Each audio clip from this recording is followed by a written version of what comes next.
and welcome to your weekly tarot reading. This will take you from the 14th to the 21st, and just put in your additional guidance card. You've got the happy card, okay, and I can sort of see why. Ace of Cups, two sixes, awful lot of focus on the practical side of your life and the emotional side. Your crowning card is a Nine of Swords, so some anxiety and some fear. Now, I'm wondering why you're feeling this anxiety and this fear. It could be because there's issues around your emotions and love, and there's nothing more fear producing than vulnerability and love, Gemini, okay? Just give me a minute, we'll come back to that. The bottom of the deck is a Page of Wands. Page of Wands, one of my favourite cards. This is about desire, okay? So this desire might be for a person, a creative project, something new wants to be born, okay? It's very often a card of sexual attraction, or if not, it's this desire for new creative possibilities, new potentials and new growth. So it's going to play out for everyone a little bit differently. What's also stood out for me is two sixes. So the sixes are the healing cards. The fives tend to represent difficult processes, and when we get through them we move to the healing energy of the sixes, and you've got two of them. So I really like it. I like the look of your week. You start with the Knight of Pentacles with the Six of Cups. So the Knight of Pentacles is a card about very slow but very grounded process and progress towards a goal, okay? The problem with the Knight of Pentacles is he moves very slowly. The positive side of the Knight of Pentacles is it's a really sustainable, long-lasting growth, okay?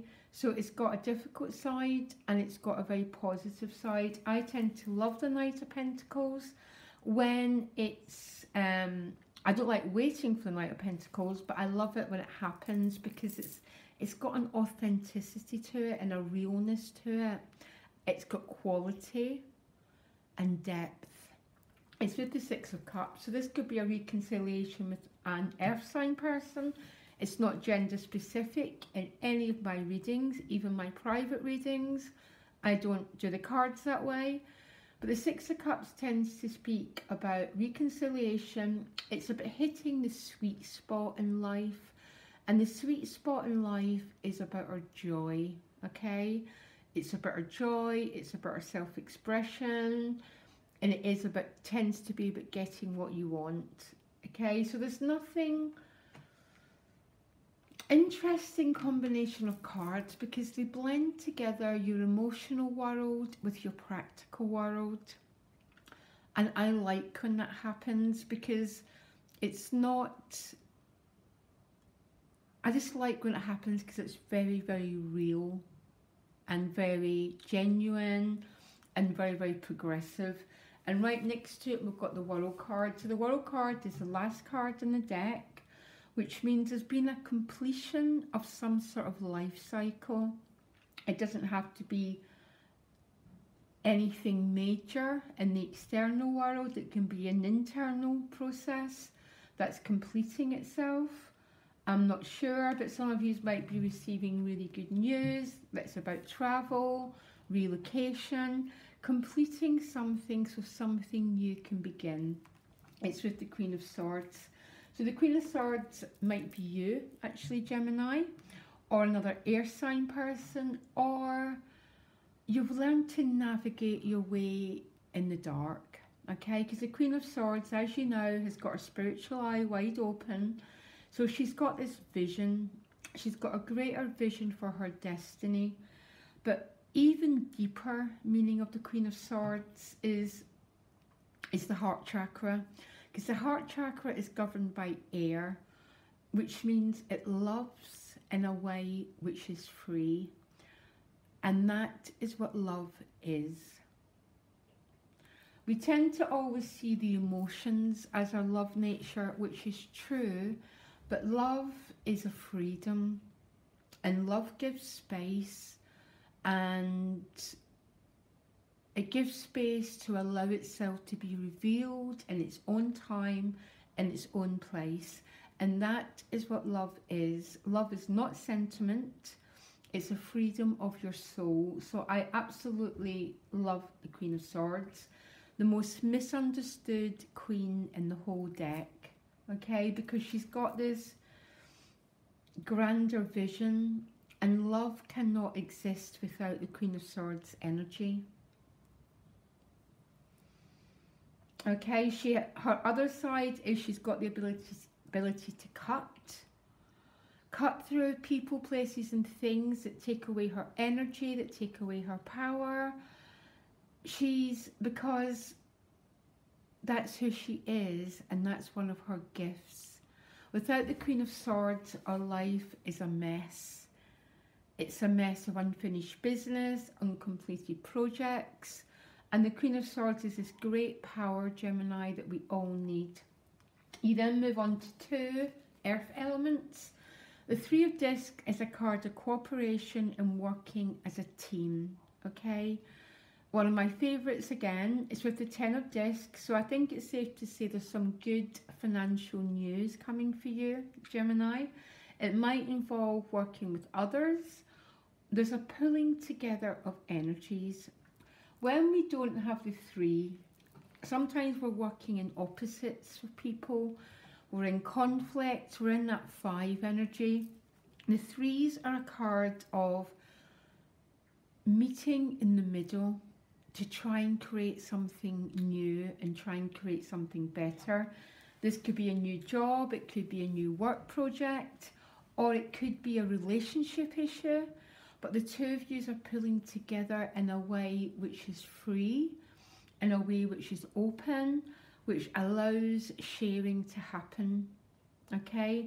They're going to represent differently for different people. But definitely for quite a lot of Geminis, there's a creative project starting, new potentials, new growth, which is definitely going to lead to financial abundance, okay? Or, as I said before, this is more an emotional theme. And when these turn up as love readings, there's a pulling together. You're no longer at war with each other. There's a sense of cooperation, of let's see what this is about, because there's an openness now. There's not a closed, guarded energy, but an open flow, okay? And it's right next to the Ace of Cups. And that's why I read it as both practical and both emotional, because I think it's going to be different.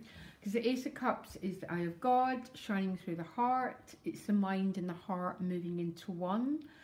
And again, it's love, but with a freedom. Because that is what love is. We've mistaken love for complexes, and we're mistaken love for this obsessive attachment. Love is free, and that's what the Ace of Cups is. This is a love that can't be avoided, Gemini, by the way. I've got a couple of love cards. This and probably the Empress, which speaks of a connection that's destined to be, okay? That's what the Ace of Cups is to me. Every reader is different, so the cards come through differently. It's with the 6 of Discs. So this is a healing card. I think for some Geminis there's a conversation that needs to be had here. The disc cards, like the discs signs, always represent authenticity, our value systems being real, bringing things out of the shadows into the practical part of our lives, because this is a shadow card. This is about unspoken energy, unspoken things, which it turns into a bit of a bloody nightmare. Everyone does it, Gemini. Our habit is to self-preserve, but true health and true growth comes from authenticity, from bringing things out of the Nine of Swords into the authentic element of the earth. That's what the Six of Discs is. So I think for some of you, there's some talking that needs to be done. And I'm not talking about conversations that sweep things under the carpet, or conversations that get nowhere. I'm talking about these quite gritty, authentic, real conversations, which essentially are the only ones that we really have to have in life. And it's about love, because there's never been a greater sign. So much pulling together energy here, okay? So, as you know, the disc elements are about work, housing, but they go way, way, way, way deeper than that. Because the earth element is about binding things together, which means things come into cooperation rather than working at cross purposes or this insane chaos. There's a binding and a conjunction of stuff happening this week for you, Gemini. I really like your reading. I like it for multiple reasons.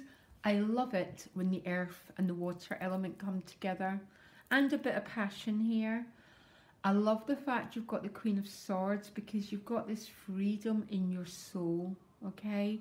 So when we're in the Queen of Swords energy, we had that slight detachment.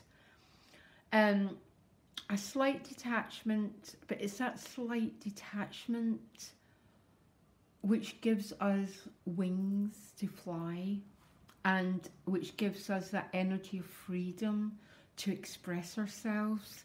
Because if not, we're a bundle of complexes which we just put onto everyone else, and that's what turns situations into nightmares. I love your week, Gemini, okay? You can get me directly. My email's in the About section if you'd like a personal reading with me. And it's going to be a good one, Gemini. Very real, very raw, and very authentic. Loads of love. Bye.